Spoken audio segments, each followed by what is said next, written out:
안녕하세요, 반갑습니다. 키보드 윤활은 기계식 키보드 스위치에 일종의 기름을 칠해서 타이핑 시 잡음을 줄이고 부드러운 타건음을 느낄 수 있게 해주는 과정입니다. 무접점 키보드를 가지고 계신가요? 키보드 윤활 후 타건감의 변화가 궁금하신가요? 그렇다면 이 영상을 끝까지 시청해주세요. 오늘 저에게 분해당할 브루네 키보드는 저와 11년 동안 함께 동거동락한 리얼포스 87 저소음 키보드입니다. 작업 전 순정 상태의 타건음입니다.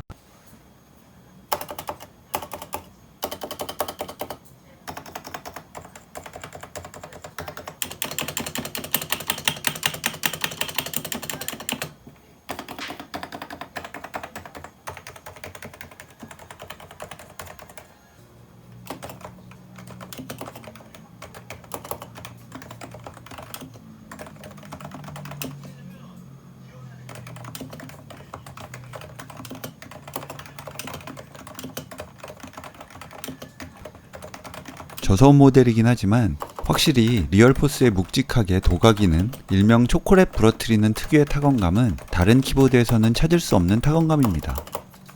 레오폴드나 한성에서도 정전 용량 방식의 무접점 키보드가 출시되고는 있지만 분명 리얼포스의 키감과는 많이 다릅니다.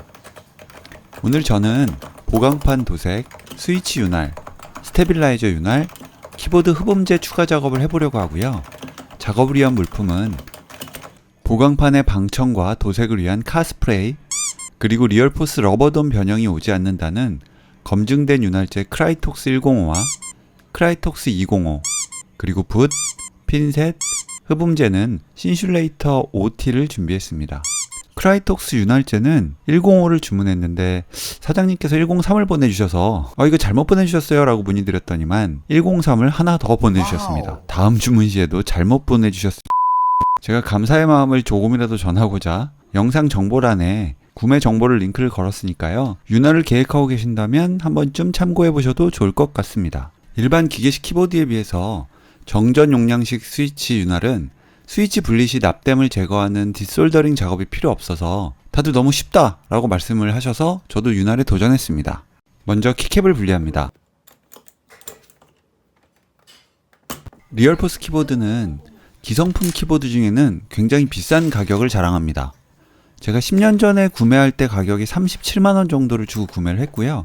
지금 나오는 제품들도 한 32만원, 3만원 정도의 가격인 걸로 알고 있어요.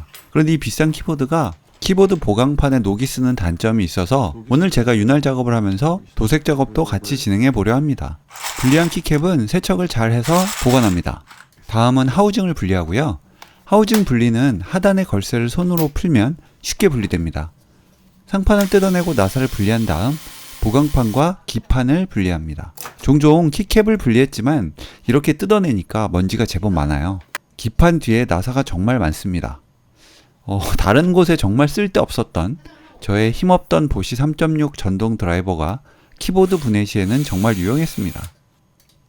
기판 나사를 모두 풀고 보강판과 기판을 분리해 주는데요.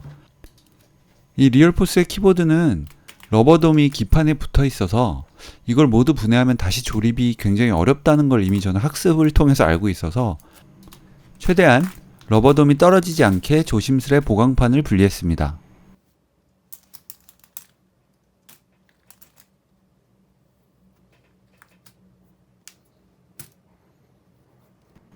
떨어진 러버돔 스위치 안에 보이는 스프링은 금색 도장이 되어 있더라고요. 근데 내부가 아직 깨끗한 상태로 잘 보존되어 있어서 굳이 이 러버돔을 다 뜯어서 스프링 윤활을 할 필요가 없다고 생각해서 저는 스프링 윤활은 하지 않았습니다. 러버돔 위에 먼지도 한번 털어내 주고요. 보강판에 끼워져 있는 스위치 하우징을 분리합니다. 분리하는 방법은 엄지손가락으로 스위치 하우징을 꾹 눌러주면 어렵지 않게 스위치 하우징을 분리할 수 있습니다. 자, 이렇게 간단하고 쉬운 방식으로 87개를 모두 분리해주면 됩니다. 물론 빼다 보면 말 안 듣는 애들 꼭 있어요. 이럴 땐 손가락이 좀 아프니까 장갑을 끼고서 더 세게 눌러주면 쉽게 빠집니다.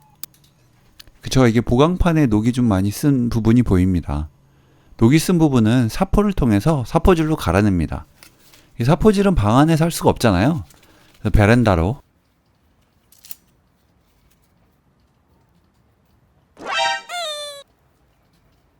사포질이 잘 되었으면 카스프레이로 도색을 해주면 돼요. 저는 앞면에 2회, 뒷면에 2회, 총 4회에 걸쳐서 도색을 해주었고요. 이때 유의사항은 뭐다? 그쵸, 흘러내리도록 한 부위를 집중 사격하면 안 된다는 겁니다. 샴푸로 깨끗하게 잘 빨아놓은 키캡을 펼쳐놓아서 건조를 시켜주고요. 윤활을 위해서 스위치 하우징과 스위치를 또 분리해야 됩니다. 근데 이게 손가락으로 눌러서 빼기에는 손가락이 좀 아파요. 그래서 저는 먼지털이 붓 뒷부분 사이즈가 스위치를 빼내기 딱 맞아서 이 도구를 이용해서 빼줬습니다. 제 키보드 모델은 저소음 키보드 모델이기 때문에 이렇게 오링이 스위치마다 끼워져 있습니다. 이번에는 조금 더 다른 타건감을 느껴보기 위해서 오링은 다 제거했습니다. 이 작업 역시 87번의 반복이 필요합니다. 모든 스위치와 오링 분리 작업이 끝나면 키캡과 마찬가지로 샴푸에 잘 빨아줍니다. 이 녀석도 잘 펴서 건조시켜줘야 되고요. 자, 이제 다시 도색이 완료된 보강판에 스위치 하우징을 결합합니다. 물론 87번 반복. 보강판에 스위치 하우징을 다 끼고 나서 스위치가 왔다 갔다 하는 홈에 가볍게 윤활을 합니다. 스테빌라이저 철심에는 크라이톡스 205를 발라주었고요. 일반 스위치에는 크라이톡스 105를 발라주었습니다.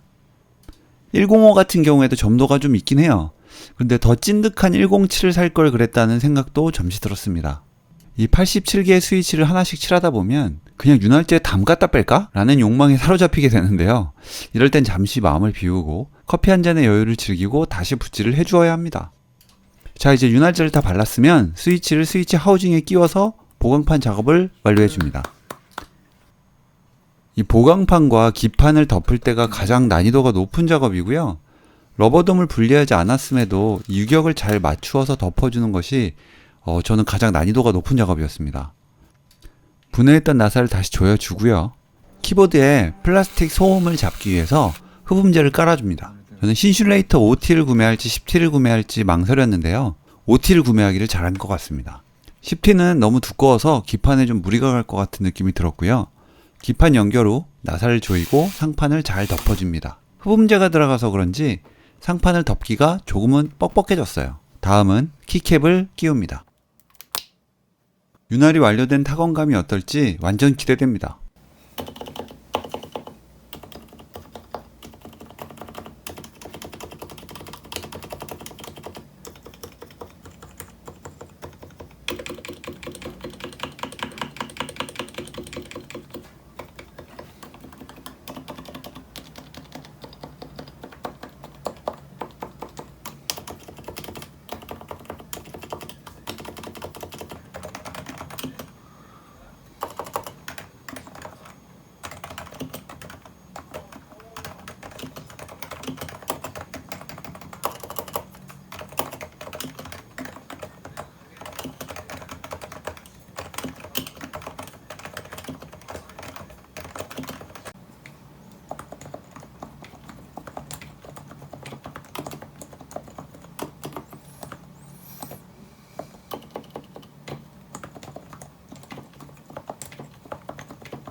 붓으로 칠할 때는 이거 칠해야 얼마나 효과가 있겠어 라는 생각을 했는데 작업을 진행해 보니까 키보드 윤활 매니아들이 왜 이런 귀찮은 윤활 작업을 진행하는지도 많이 이해가 갔어요. 전체적으로 윤활 후 달그락거리는 잡음이 많이 정숙해졌고요. 도각거리는 소리가 한층 살아나는 느낌을 받았습니다. 키보드 윤활 작업에 퇴근 후에 제 3일의 시간을 갈아 넣으면서 작업을 진행했는데요.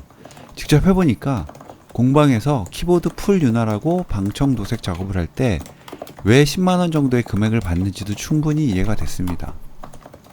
키보드 윤활은 적은 금액 지출로 자신의 기계식 키보드를 더욱 애정하게 만들어주는 작업이라고 느꼈습니다만 당분간은 다시 안 하고 싶다 라는 생각이 들었습니다.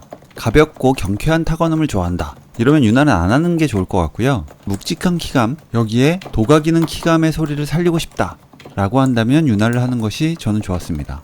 일단 윤활의 만족감이 굉장히 커서 저 녀석이 눈에 거슬리긴 하는데 일단은 못 본 척 하려고 합니다.